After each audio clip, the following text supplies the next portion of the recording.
설교 말씀 올리겠습니다.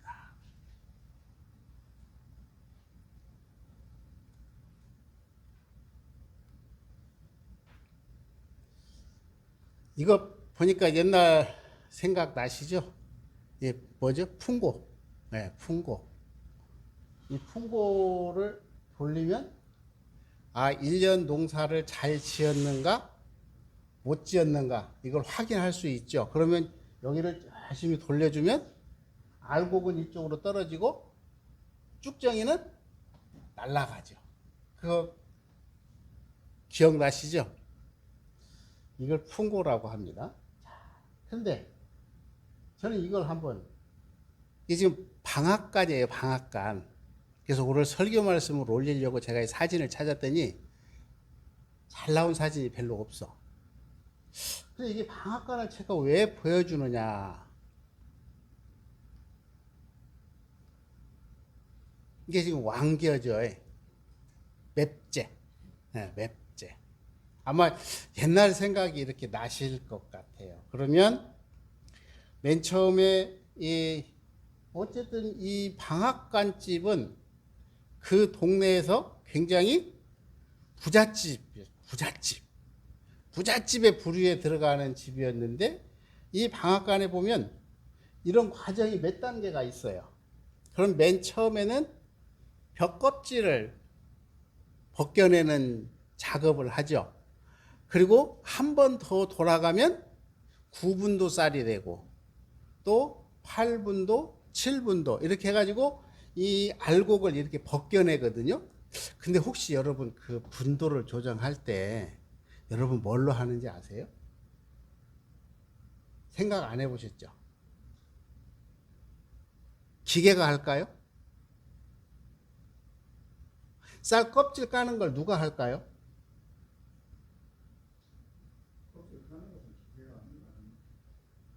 기계가 할까요?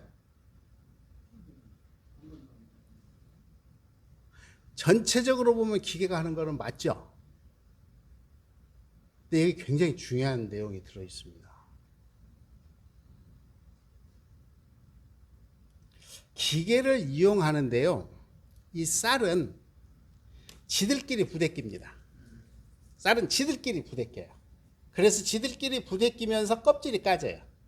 그리고 지들끼리 부딪히면서 그러한 그 분도가 조절이 돼요. 그런데 거기에서 핵심적인 역할을 하는 게 뭐냐면 스크류예요, 스크류. 이 스크류가 우리는 이걸 찧어준다고 생각을 하는데 그게 아니고 이거는 밀어주는 역할만 해요.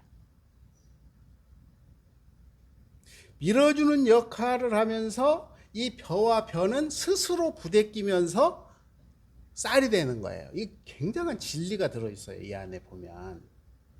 그냥 보면 별것이 아닌데 이 내용을 정확히 알면 정말 무서운 진리가 숨어 있어요.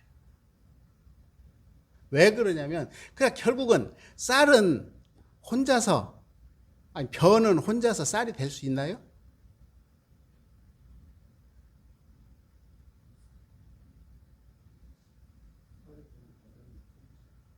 그러니까 이제 과정을 제가 설명드렸잖아요.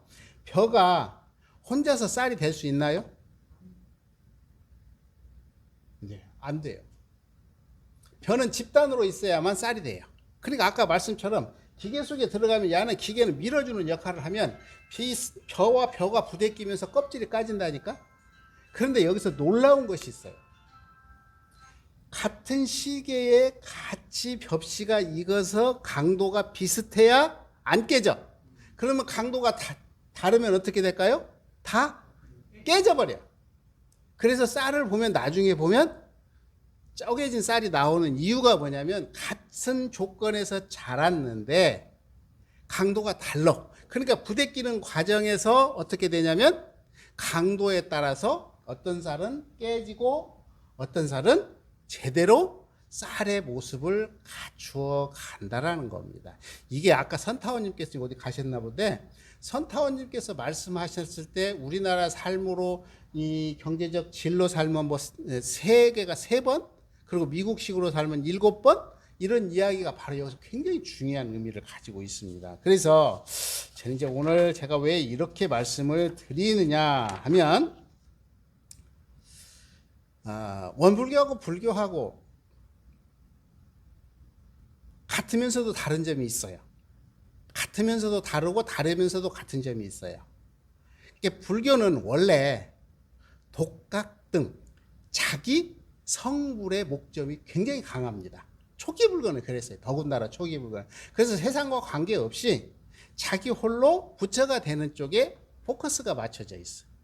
근데 원불교는 어떻게 되어 있죠?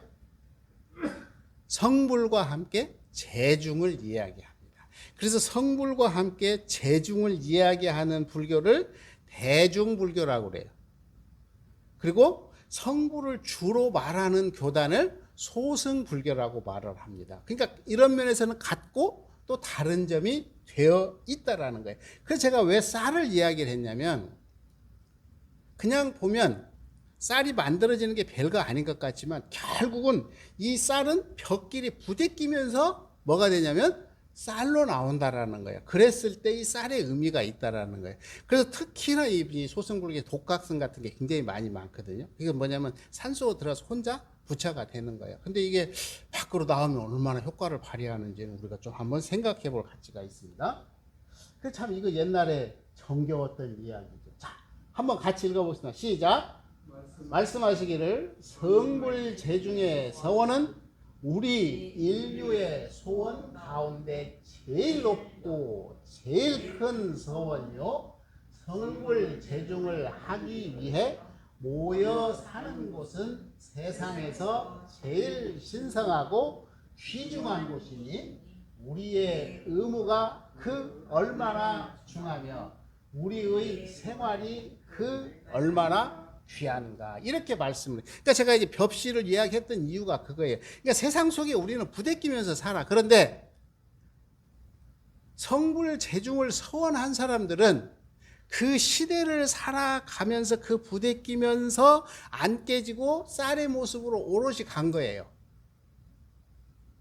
그러니까 결국은 뭐예요? 이게 선택된 사람이죠. 이게 성불 재중이라고 하는 건 이렇게 중요한 거예요. 한 시대를 산다고 그래서 아까 풍부를 통해서 엄청나게 걸러졌죠. 쭉쟁이가. 그런데 다시 쌀이 되는 과정에서 또 걸러지더라는 겁니다. 그래서 성불 재중은 세상에서 가장 신성하고 소원 가운데 가장 높은 것이다. 이렇게 말씀을 해주셨습니다. 자, 이게 이제 오늘 우리 원불교 교리를 한눈에 볼 수 있는 거예요. 몇 가지인가 보겠습니다. 등장하는 단어가 하나, 둘, 셋, 넷, 다섯, 여섯, 일곱, 여덟, 아홉, 열, 열하나, 열둘, 열셋, 열네개. 잘 보세요. 색깔이 같아요? 틀려요? 같죠? 여기는 색깔이 같아요? 틀려요? 같죠? 색깔이 같아요. 제가 이렇게 분류를 해놨어. 분류를 한 이유가 있으니까 같이 한번 보시겠습니다. 잠깐. 대종사님의 대각에 의해서 뭐가 생겨났냐면 원불교는 뭐부터 시작했냐? 뭐로부터 시작됐죠? 대종사님의 대각으로부터 시작된 겁니다. 여기를 놓치면 안 돼요. 대종사님의 대각을 통해서 결국은 원불교가 나타났죠. 그런데 대종사님께서는 대각을 하시고 문을 두 개의 문을 열어주셨어. 하나는 무슨 문이래요? 신앙문. 하나는 무슨 문이래요? 수행문. 다시 한번. 대종사님은 대각에 의해서 원불교 문을 여시고 신앙문과 수행문으로 방법을 제시해 주셨어요. 그래서 신앙문은 이쪽으로 배열을 할 겁니다. 앞으로. 그러면은 이쪽은 신앙문이에요. 그러면 이쪽은 뭐가 될까요? 수행문. 그렇죠. 잘 아십니다. 그래서 우리 원불교에서는 대종사님께서는 대각에 의해서 문을 여실 때 교리를 신앙문과 수행문으로 열었어요. 그러니까 저는 의심이 걸렸던 게 뭐냐면 왜 문을 썼지? 그냥 신앙 수행하면 끝날 거 아닙니까? 근데 문이라는 것은 결국은 어떻게 되어 있냐면 열고 들어가야 되는 거예요. 그러니까 교리가 아무리 있다 할지라도 내가 실천하지 않으면 안 된다고 하시는 말씀을 아마 여기서 이렇게 정리를 해 주시는 것 같아요. 그래서 신앙문과 수행문으로 해 주셨습니다. 그런데 신앙문을 규정하는 전치사가 있어. 그것이 뭐냐면 불생, 불멸, 인과 보응. 이런 전제가 항상 붙어 신학문에는. 왜냐하면 영원한 세상에서 인과의 이치는 변한다, 변하지 않는다? 변하지 않는 것이 진리라는 거예요. 그러니까 세상은 다 변하는데 이거는 변한다, 안 변한다? 안 변한다.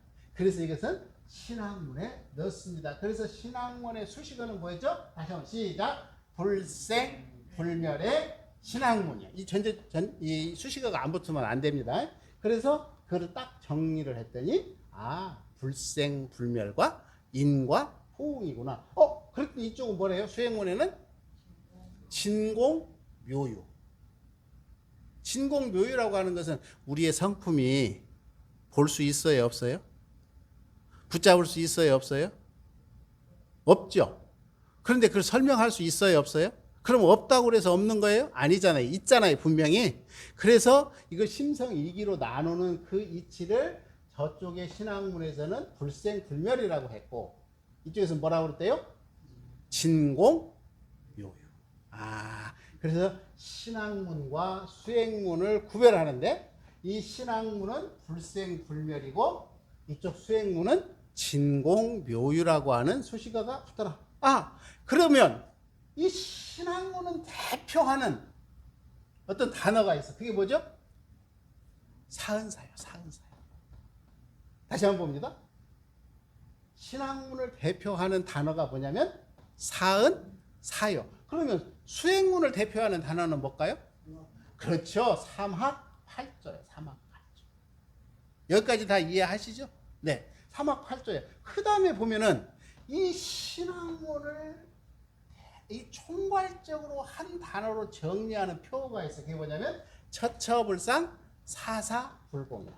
그래서 이걸 우리는 신학문은 처처불상 사사불공이다. 그러면 대비해서 이쪽은 뭐죠? 수행문은 무시선 무처선이에요.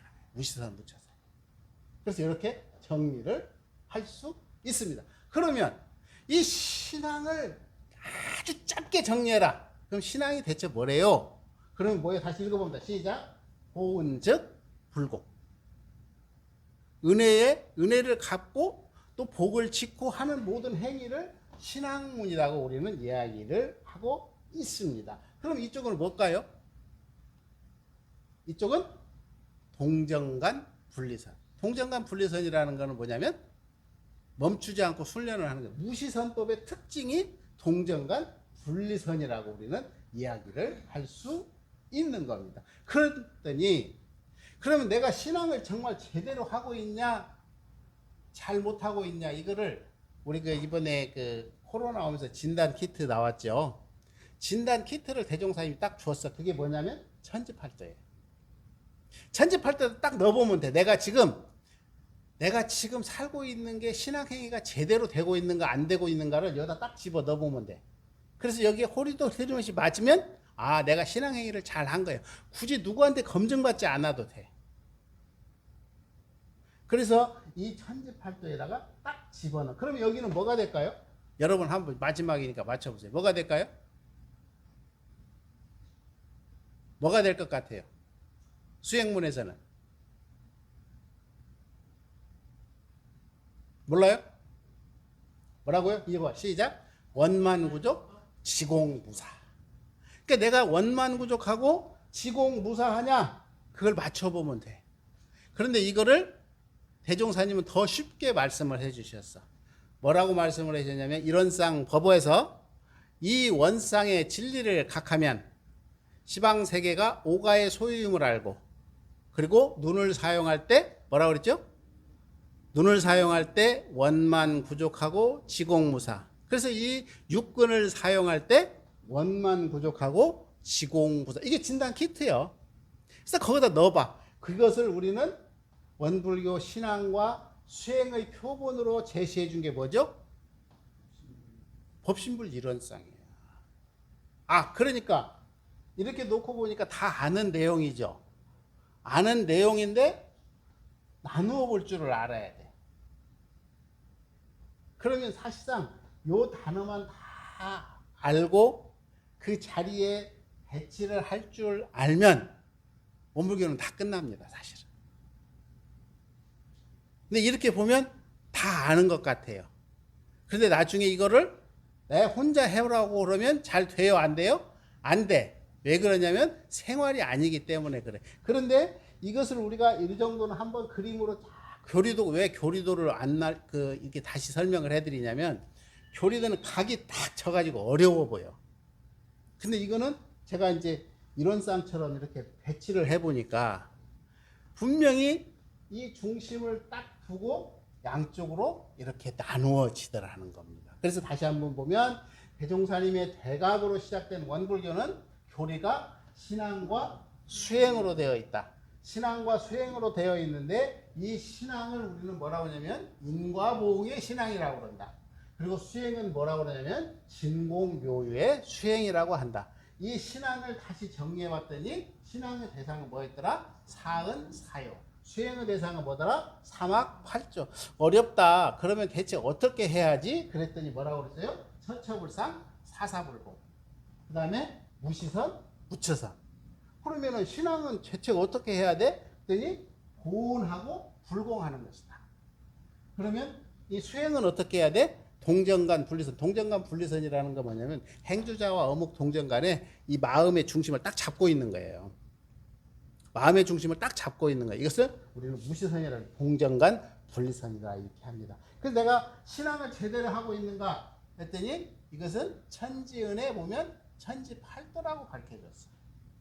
8가지 방법. 그리고 이쪽에서는 원만구족 지공무사라고 하는 것은 우리 뭐 이론상 법어에 보면 6가지로 밝혀주셨어. 그래서 우리 요 안이비설시는 6가지밖에 없잖아요. 이것을 어떻게 하라고? 원만구족하고 지공무사하게 해라, 이렇게 말씀을 해주신 겁니다. 그래서 우리들이 삶 속에서 이런 신앙하고 수행하는 가운데 과연 내가 표준을 어디에 두고 있느냐 하는 것은 매우 중요합니다. 왜냐하면 이정표기 때문에 그래요. 그래서 알고 하면 이건 정법신앙이고 모르고 하면 미신신앙이다, 이렇게 이야기를 했습니다. 그러니까 우리가 이러한 이치를 알고 신앙하고 수행하는 가운데 우리가 정로를 밝혀나갈 수 있는 그런 모습이어야 된다라고 말씀을 드리고 싶습니다. 물론 이제 다 아시는 내용인데 이 아시는 내용을 일목요연하게 탁 정리를 하는 것도 굉장히 중요한 것 같아요. 그래서 이제 그동안 저희들이 교리를 가지고 계속 이야기를 하지만 한 번쯤 중간에 이렇게 또 정리를 하고 다음에 기회가 되면 또 정리해서 우리의 신앙과 수행을 점검해보는 그런 시간이 되도록 하겠습니다. 다 함께 성가.